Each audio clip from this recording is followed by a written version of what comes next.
Welcome back to our channel. நாம் இன்றைக்கி நெல்லிக்காவை வச்சு தான் ஒரு பச்சடி செய்ய போகிறோம் ஃப்ரெண்ட்ஸ். இந்த நெல்லிக்காய் பச்சடி செய்கிறதுக்கு நான் இன்றைக்கி எடுத்துருக்கிறது அரை நெல்லிக்காய். இந்த பச்சடிக்கு நான் ஒன்லி வெல்லம் மட்டும்தான் யூஸ் பண்ணியிருக்கேன். காரம் இதுக்கு யூஸ் பண்ணல. எப்பயுமே மாங்காய் பச்சடிலாம் செய்கிறோம்னா அதுக்கு கொஞ்சம் காரம் போடுவோம் இல்லைங்களா. ஆனால் நான் இந்த வாட்டி இதில் காரம் எதுவுமே போடலை. வாங்க இது எப்படி செய்யலான்றதை வீடியோக்குள்ளே போய் பார்க்கலாம் ஃப்ரெண்ட்ஸ். இப்போ இந்த அரை நெல்லிக்காவை நான் வாங்கிட்டு நல்லா கழுவி எடுத்துக்கிட்டேன். அதை இட்லி வேக வைக்கிற குண்டானில் ஒரு 5 நிமிஷம் வேக விடுவோம். நான் 2 தட்டுலையும் வச்சு ஒரு 5 நிமிஷம் வேக விட்டு எடுத்துக்கிட்டேன். இந்த அரை நெல்லிக்காய் அப்படின்றதுனால சீக்கிரமே வெந்துடும் ஃப்ரெண்ட்ஸ். இந்த மாதிரி ஒரு மூடி போட்டு ஒரு 5 நிமிஷம் வேக விடுங்க. வேக விட்டு எடுத்த பிறகு கொஞ்சம் அது ஆறட்டும். ஆறின பிறகு நீங்கள் அப்படியே போட்டு மிக்ஸி ஜாரில் அடிச்சிக்கிட்டாலும் ஓகே, இல்லைனா கத்தியால் சின்ன சின்னதாக கட் பண்ணி உள்ளே இருக்க கொட்டையை எடுத்துகிட்டு போட்டாலும் சரி தான் ஃப்ரெண்ட்ஸ். கட் பண்ணி போட்டு மிக்ஸி ஜாரில் அடித்து எடுத்துக்கோங்க. நான் இன்றைக்கி கட் பண்ணிலாம் எதுவுமே பண்ணலை. நான் அப்படியே எடுத்து மிக்ஸி ஜாரில் போட்டு அடித்து எடுத்துக்கிட்டேன். அது பார்த்திங்கன்னா வைப்பிங் மோடில் 1-2 மட்டும் அடிச்சுக்கோங்க. ஏன்னா அதுக்கு மேலே அடிச்சிங்கன்னா உள்ளே இருக்க விதை மசிஞ்சிடும். அப்போது நம்மளுக்கு சாப்பிட்றதுக்கு நல்லா இருக்காது. இப்போ இந்த நெல்லிக்காயெல்லாம் ஆறிடுச்சு. இப்போ நான் மிக்ஸி ஜாரில் போட்டு அடித்து எடுத்துக்க போகிறேன். நான் அடித்து எடுத்துன்னு வரதுக்குள்ளே நம்ம எப்போதும் போல் இந்த நெல்லிக்காயோட பயன்கள் என்ன அப்படின்றத பார்த்துடலாம் ஃப்ரெண்ட்ஸ். இந்த நெல்லிக்காவை அடிக்கிறதுக்கு முன்னாடி ஒரு 1/4 டீஸ்பூன் உப்பு மட்டும் போட்டுக்கோங்க. ஏன்னா இது வெறும் ஸ்வீட் மட்டும் அப்படின்னா ஸ்வீட் எடுத்து கொடுக்கறதுக்காக நம்ம இதுக்கு ஒரு 1/4 டீஸ்பூன் மட்டும் உப்பு கலந்துக்கிறேன். இந்த மாதிரி அடித்து எடுத்துன்னு வரும்போது கொட்டைங்க தனித்தனியாக நிற்கும். அதை எடுத்து போட்டுட்டு மீதி கொஞ்சம் அரைஞ்ச மாதிரி இருக்கிறத இந்த மாதிரி ஃபில்ட்ரு பண்ணி எடுத்துக்கலாம். நம்ம என்கிட்ட இந்த மாதிரி ஃபில்ட்ரு இருந்ததுனால நான் இது மாதிரி எடுத்துக்கிட்டேன். நீங்கள் இந்த சில்வரில் பெரிய பெரிய ஹோல்ஸ் போட்ட மாதிரி இருக்குமா, அது எடுத்துக்கிட்டிங்கன்னா வெறும் கொட்டை மட்டும்தான் நிற்கும். இது நான் இந்த ஃபில்ட்ருன்றதுனால இதில் இறங்கலைன்றதுனால கொஞ்சம் தண்ணி ஊற்றி கரைச்சி நல்லா எடுத்துக்கிட்டேன். நீங்கள் அந்த மாதிரி ஃபில்ட்ரு யூஸ் பண்ணிங்கன்னா ஒரே வாட்டியில் வடிகட்டினீங்கனாலே சீக்கிரம் அது வடிகஞ்சி வந்துடும். கொட்டை மட்டும் தனியாக நின்றுடும் ஃப்ரெண்ட்ஸ். நம்ம எல்லாருக்கும் இளமையாக இருக்கிறதுனா ரொம்ப பிடிக்கும் இல்லைங்களா. அந்த மாதிரி இளமையாக இருக்கணும் அப்படின்னு நீங்கள் ஆசைப்பட்டீங்கன்னா தினமும் ஏதாவது ஒரு வகையில் நம்ம நெல்லிக்காவை எடுத்துக்கணும் ஃப்ரெண்ட்ஸ். இந்த மாதிரி நம்ம சாக்லேட் மாதிரி செஞ்சோ இல்லை பச்சடி மாதிரி செஞ்சோ இல்லை தினமும் ஒரு சின்ன அதாவது ஒரு 50 ml நெல்லிக்காய் ஜூஸ் மாதிரி எடுத்துக்கிறாவும் நான் ரொம்ப நல்லது ஃப்ரெண்ட்ஸ். இப்படிப்பட்ட நெல்லிக்காயோட பயன்கள் என்ன அப்படின்றத பார்க்கலாம் வாங்க.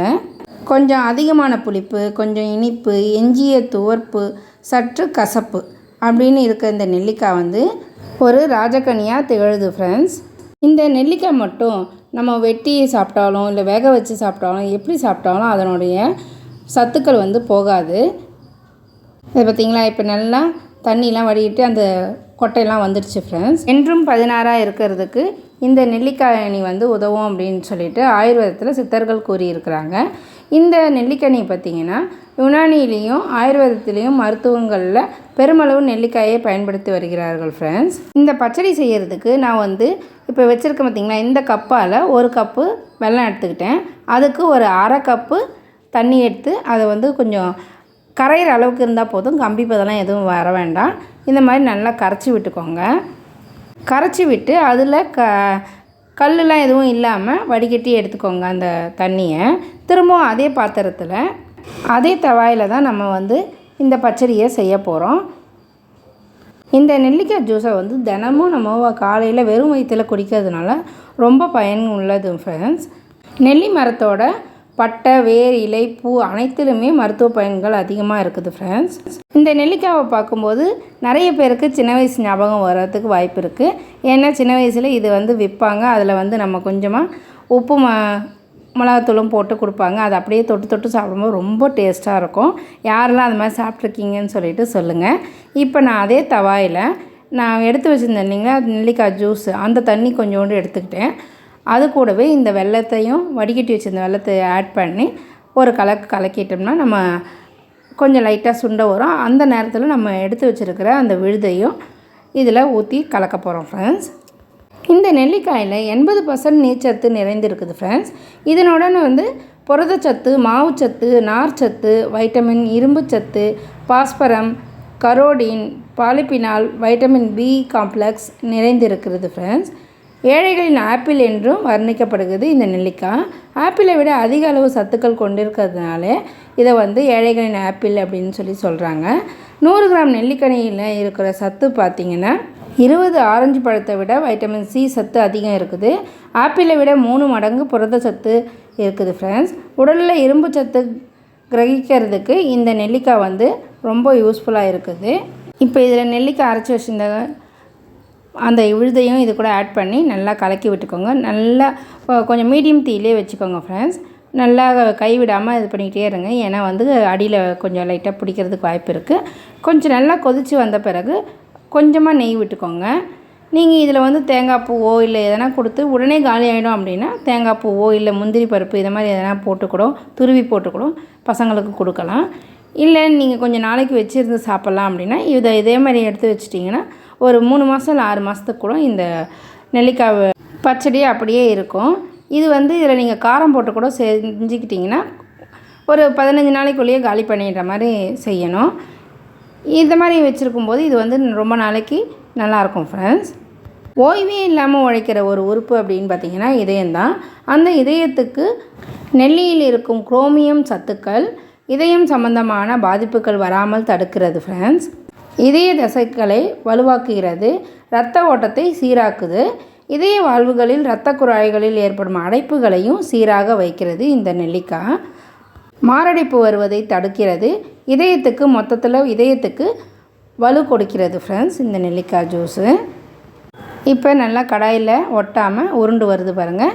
இந்த மாதிரி ஸ்டேஜில் நம்ம வந்து அதை கலக்கிக்கிட்டே கொஞ்சம் கவனமாக பண்ணிகிட்டே இருக்கணும், இல்லைனா அடி பிடிச்சிக்கும். நெல்லிக்காயில் இருக்கிற வைட்டமின் சி வந்து உடலில் இருக்கிற அதிகப்படியான கெட்ட கொழுப்புகளை கரைத்து வெளியேற்றுது. உடலில் இருக்கும் புரதச்சத்தை அதிகரித்து உடல் எடையை கட்டுக்குள் வைக்கவும் உதவுது ஃப்ரெண்ட்ஸ். உடல் எடையை குறைக்க விரும்புகிறவங்க நெல்லிக்காயை நிச்சயம் எடுத்து பயன்பெறுங்க ஃப்ரெண்ட்ஸ். ரத்தத்தில் இருக்கும் நச்சுத்தன்மையை நீக்கி இரத்த சிவப்பணுக்களை அதிகரிக்கும். சிறுநீரகங்கள் இரத்தத்தில் இருக்கும் கழிவுகளை வடிகட்டி வெளியேற்றும் வேலையை செய்கிறது. அதனால் சிறுநீரகம் பிரச்சனைகள் இருப்பவர்கள் இந்த நெல்லிக்காய் சாறு சாப்பிட்றதுனால சிறுநீரகத்தில் படியும் சிட்ரேட் மற்றும் கால்சியம் படிமங்கள் கற்களாக மாறுவதை தடுத்து அவற்றை கரைத்து சிறுநீர் வழியாக வெளியேற்றுகிறது. தினமும் நெல்லிக்காய் சாப்பிட்டு வந்தால் சிறுநீரக கோளாறுகள் தடுக்கப்படுகிறது, சிறுநீரக பிரச்சனையும் தீர்க்கிறது. எலும்புகளுக்கு இன்று கால்சியம் பற்றாக்குறையால் தான் எலும்புகள் வந்து வலுவிழந்து குறைந்த வயதிலேயே, அதாவது சின்ன வயசுலேயே மூட்டு வலி உண்டாகிறது. இந்த கால்சியத்தை நிறைவு செய்வதும் இந்த நெல்லிக்காய் தான் ஃப்ரெண்ட்ஸ். வளரும் குழந்தைகளுக்கு காலையில் வெறும் வயிற்றில் நெல்லிக்காய் சாரோடு தேன் கலந்து கொடுத்து வந்தால் உறுதியான எலும்பை பெற்று ஆரோக்கியமாக வளருவார்கள். இப்போ இந்த பச்சடி ரெடி ஆயிடுச்சு. இப்போ இந்த மாதிரி ஒரு தட்டில் கொஞ்சமாக நெய் இல்லைன்னா ஆயில் அப்ளை பண்ணிவிட்டு அதில் இப்போ நம்ம எடுத்து வச்சுருக்க அந்த பச்சடியை ஊற்றி அப்படியே சம பண்ணிவிட்டு கொஞ்சம் நேரம் வெளியிலே வச்சிட்டிங்கனாலும் ஓகே, இல்லைனா ஃப்ரிட்ஜில் வச்சிட்டிங்கன்னா ஆறின பிறகு ஃப்ரிட்ஜில் வைங்க. ஃப்ரிட்ஜில் வச்சிங்கன்னா உங்களுக்கு அப்படியே ஜெல்லி மாதிரி வந்துடும் ஃப்ரெண்ட்ஸ். இல்லைனா நீங்கள் அப்படியே கூட ஒரு ஏர்டைட் கண்டெய்னரில் போட்டு அது மேலே முந்திரி துருவலோ இல்லைனா தேங்காய் துருவலோ போட்டு கூட நம்ம சர்வ் பண்ணலாம் ஃப்ரெண்ட்ஸ். பசங்களுக்கு தினமும் கொடுக்கலாம். இது என்னடா இது பெரிய தட்டில் காமிச்சிட்டு இப்போ சின்ன தட்டில் காமிக்கிறாங்கன்னு பார்க்குறீங்களா? இதை நான் ஃப்ரிட்ஜில் வச்சு எடுக்கிறதுக்குள்ளேயே அதில் கொஞ்சம் காலி பண்ணிட்டாங்க பசங்க. இதில் மீதி இருந்தது தான் இது. இதை ஃபோட்டோக்காக காமிக்கணுமே அப்படின்றதுக்காக இப்போ நான் உங்கள்கிட்ட காமிக்கணும் ஃப்ரெண்ட்ஸ். இந்த வீடியோ உங்களுக்கு பிடிச்சிருக்கோன்னு நினைக்கிறேன். பிடிச்சிருந்தா ஒரு லைக் போட்டு பாருங்கள் ஃப்ரெண்ட்ஸ். இந்த வீடியோ உங்களுக்கு யூஸ்ஃபுல்லாக இருந்தால் உங்கள் ஃபேமிலி மெம்பர்ஸ் எல்லாருக்கும் ஷேர் பண்ணி விடுங்க. மறக்காமல் சப்ஸ்கிரைப் பண்ணிவிட்டு பக்கத்தில் இருக்க பெல் ஐக்கானில் ஆல் ஆப்ஷன் கொடுத்துக்கோங்க ஃப்ரெண்ட்ஸ். அப்போ தான் நாங்கள் போடுற எல்லா வீடியோஸும் உடனுக்குடன் நோட்டிஃபிகேஷனில் வரும் ஃப்ரெண்ட்ஸ். தேங்க்ஸ் ஃபார் வாட்சிங். உணவே மருந்து, அதை நீ விரும்பு.